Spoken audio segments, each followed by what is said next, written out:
रात नोएडा में हुई चौंकाने वाली चोरी की। चोरों ने एक फ्लैट से करोड़ों का सामान लूट लिया, सोना लूट लिया, जिन्हें पुलिस ने पकड़ लिया। लेकिन इन पैसों का कोई दावेदार नहीं है।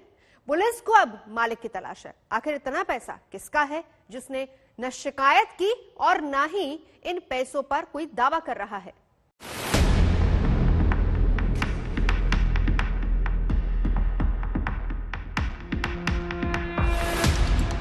50 किलो सोने पर डाका, लेकिन शिकायत करने वाला कोई नहीं।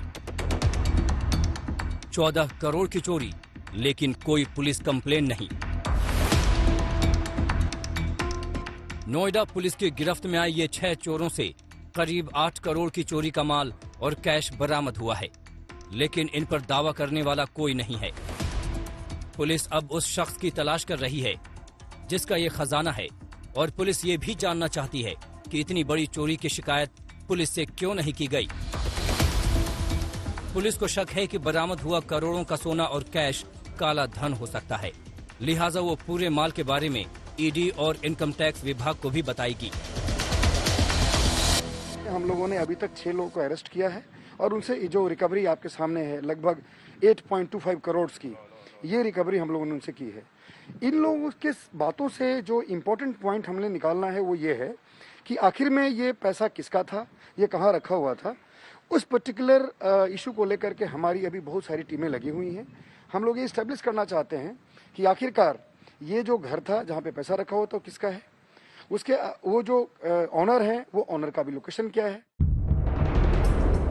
दरअसल 2020 के नवंबर में नोएडा में 10 चोरों ने मिलकर एक पॉश सोसाइटी के फ्लैट में घुसकर अब तक की सबसे बड़ी चोरी की बड़ी वारदात को अंजाम दिया था। फ्लैट से करोड़ों का सोना और करोड़ों का कैश, सोने के बिस्किट, 2 प्रॉपर्टी के कागज चोरी किए गए थे। लेकिन तब से लेकर आज तक पुलिस में ना तो किसी ने इस चोरी की वारदात की शिकायत की थी। महीनों बाद चोरों के बीच पैसों की बंदरबांट को लेकर लड़ाई की वजह से नोएडा पुलिस को भनक लगी और फिर 6 चोरों को गिरफ्तार कर उनकी निशानदेही पर 14 किलो सोना और 57 लाख रुपए कैश बरामद किया गया। कुल मिलाकर 8 करोड़ 25 लाख की बरामदगी पुलिस दिखा रही है।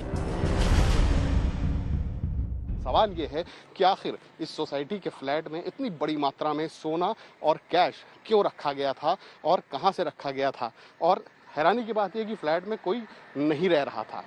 किशले पांडे के बारे में बताया जाता है कि उनके खिलाफ गुड़गांव और दिल्ली में भी ईओडब्ल्यू में कई केस दर्ज हैं। तो ऐसा माना जा रहा है कि ये केस मनी लॉन्ड्रिंग का हो सकता है, हवाला का हो सकता है। यही वजह है कि इनकम टैक्स की टीमें और ईडी की टीमें लगातार नोएडा पुलिस के संपर्क में हैं और गिरफ्तार अभियुक्तों से लगातार पूछताछ की जा रही है। पुलिस ने इस सोसाइटी के साल 2020 के तमाम रिकॉर्ड अपने कब्जे में लिए हैं, ताकि सितंबर महीने की उस तारीख तक और उस फ्लैट का सच सामने आए।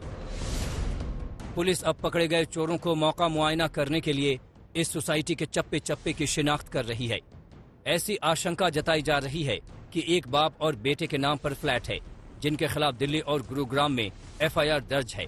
फिलहाल दोनों बाप बेटे भारत से बाहर विदेश में कहीं रह रहे हैं। पुलिस जांच में जुटी है और पता लगा रही है कि आखिर करोड़ों के इस माल का मालिक कौन है। तंसीम हैदर, नोएडा, आज तक।